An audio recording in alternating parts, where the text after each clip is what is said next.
Halo guys, welcome back. Terima kasih banyak sudah klik video ini. Seperti biasa, di video kali ini gue akan membawakan satu kisah menyedihkan Elizabeth Broderick. Dia terpaksa harus membunuh suaminya sendiri. Bahkan kisah ini sampai diangkat menjadi sebuah film. Tapi sebelum kita lanjut ke ceritanya, pastikan dulu kalau kalian sudah subscribe channel ini.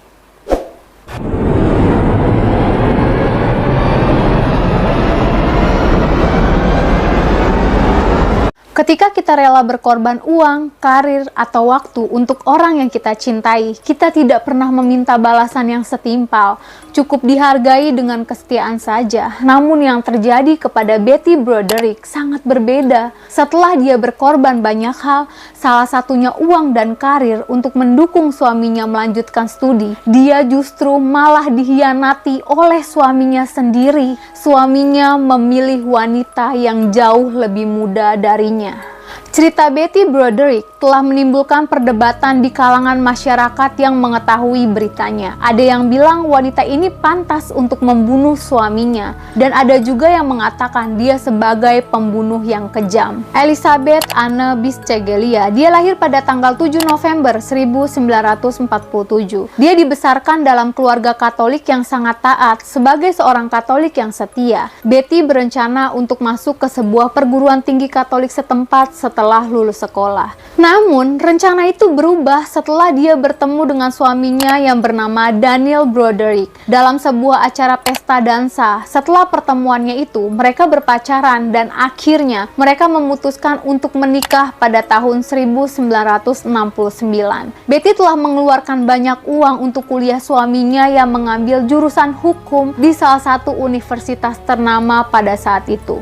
Gimana Betty nggak murka sama suaminya guys? Kalian bayangin deh, Betty ini kerja keras buat dapat duit biar bisa ngebiayain kuliah suaminya. Dia rela untuk mengajar di salah satu sekolah dasar. Bahkan dia sampai punya pekerjaan sampingan sebagai pengasuh anak. Dia kerja keras biar punya duit banyak dan bisa bayar kuliah suaminya ini. Jadi dia berhak buat marah walaupun pembunuhan tidak dibenarkan. Cuma sakit hati guys kalau dihianatin kayak begitu. Setelah suaminya lulus kuliah, keuangan mereka berdua udah mulai stabil. Akhirnya mereka memutuskan untuk pindah ke La Jolla, California dan memulai hidup baru sebagai keluarga kecil yang bahagia. Kemudian Betty menjadi ibu rumah tangga dan membesarkan keempat anak mereka. Setelah pindah ke California, suaminya langsung dapat pekerjaan menjadi seorang pengacara. Bahkan suaminya bisa menghasilkan pendapatan lebih dari $1 juta per tahun guys. Sekarang kedua pasangan ini sukses, mereka memiliki klub mewah, mobil mewah, kapal pesiar, dan rumah yang mewah. Tetapi pernikahan mereka mulai berantakan ketika Daniel mempekerjakan mantan pramugari maskapai penerbangan yang berusia 21 tahun bernama Linda Kolkena untuk menjadi asisten hukumnya pada tahun 1982.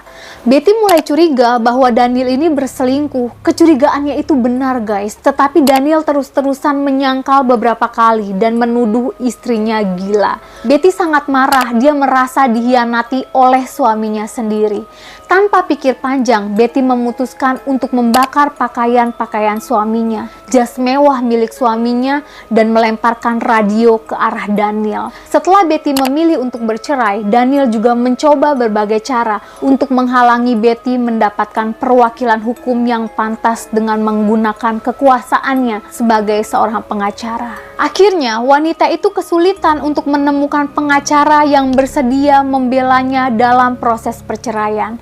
Marah dengan tindakan suaminya, Betty memutuskan untuk masuk ke dalam rumah suaminya. Dia merusak seisi rumah suaminya dengan cara memecahkan cermin, mencoret-coret dinding kamarnya, dan mengoleskan pie cream di seluruh tempat tidurnya, serta mengacak-acak makanan di dapur. Sebagai balasan atas perbuatan Betty yang mengacau rumahnya, Daniel mengajukan perintah penahanan terhadap Betty pada tahun 1984 yang menyebabkan wanita itu marah kembali.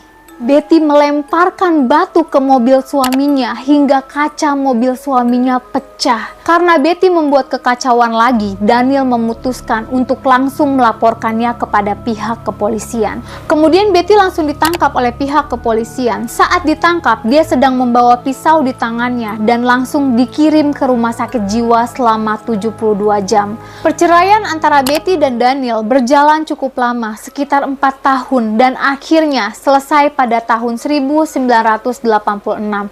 Laki-laki tersebut berhasil mengambil ahli rumah yang sebelumnya mereka tempati dan mendapatkan hak asuh anak-anaknya. Saat diinterogasi, Betty mengatakan dia mengambil rumah saya, anak-anak saya, uang saya. Ini cara dia memukul saya tanpa menyentuh. Kalau dia memukul saya dengan tongkat baseball, saya bisa menunjukkan kepada polisi apa yang dia lakukan kepada saya dan membuatnya untuk berhenti memukul saya. Meskipun Betty diberikan tunjangan, dia mengatakan itu tidak cukup untuk melanjutkan hidupnya. Namun yang benar-benar membuat wanita ini tambah gila adalah ketika Daniel dan Linda memutuskan untuk menikah pada tahun 1989. Konflik antara Betty dan Daniel terlalu buruk sehingga Linda memberikan saran agar calon suaminya menggunakan rompi anti peluru pada saat upacara pernikahan mereka, tapi Daniel menolaknya. Betty pada saat itu baru saja membeli sebuah senjata api tanpa sepengetahuan siapapun. Kemudian pada tanggal 5 November 1989,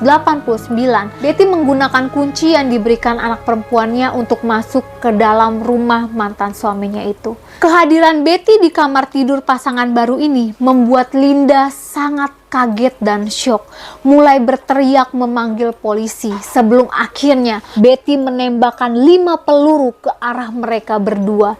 Daniel mencoba untuk menelpon polisi meminta bantuan setelah ditembak oleh Betty. Namun Betty telah mencabut kabel teleponnya sebelum pergi dan membiarkan mantan suaminya mati karena kehilangan darah. Betty kemudian langsung menyerahkan dirinya ke kantor polisi. Di dalam persidangan pada tahun 1990, Betty mengatakan bahwa dia berniat untuk menembak dirinya sendiri di depan pasangan itu.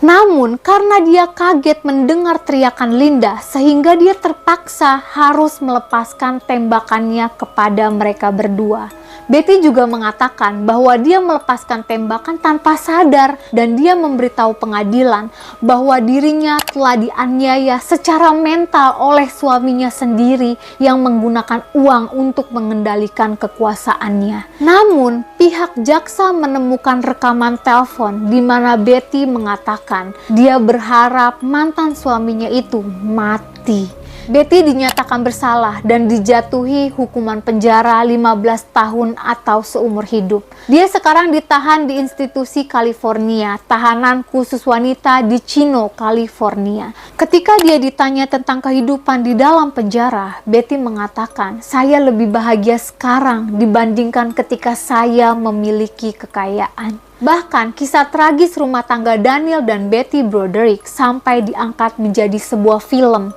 yang berjudul Dirty John Season 2. Oke guys, terima kasih sudah menonton sampai akhir. Kalau kalian suka video gue, boleh bantu share ke teman-teman kalian. Kurang dan lebihnya mohon dimaafkan. Jangan lupa untuk like, comment, and subscribe. Aktifkan tombol loncengnya, jadi setiap kali gue masukin video, kalian selalu dapat notifikasinya. Thank you for watching. See you next video. Bye-bye.